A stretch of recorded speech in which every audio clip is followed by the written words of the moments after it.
সূরা বাকারা। বিসমিল্লাহির রহমানির রহিম। রহমান রহিম আল্লাহ তাআলার নামে শুরু করছি।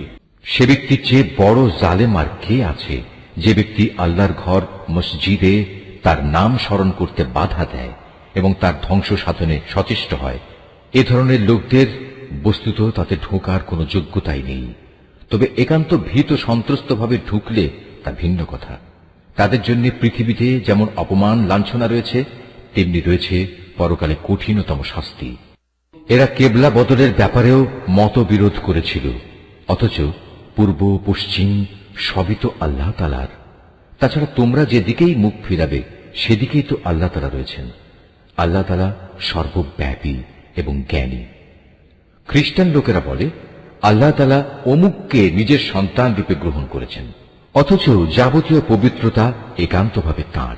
তিনি এ সব কিছুর অনেক ঊর্ধ্বে। আসমান সমূহ ও জমিনের সব কিছুই তাঁর জন্যে। এর প্রতিটি বস্তুই তাঁর একান্ত অনুগত। বরং আসমান সমূহ ও জমিনের তিনি স্রষ্টা।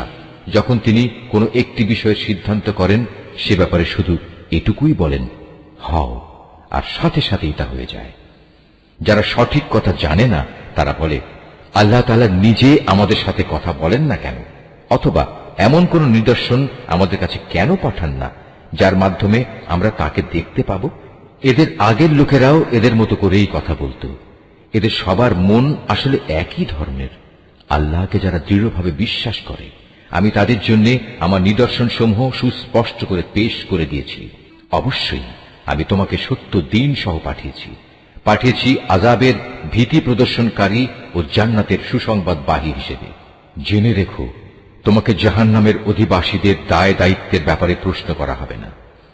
ইহুদি ও খ্রিস্টানরা কখনো তোমার ওপর খুশি হবে না।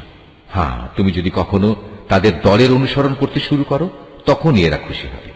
তুমি তাদের বলে দাও, আল্লাহ তাআলার হেদায়েতই হচ্ছে একমাত্র পথ।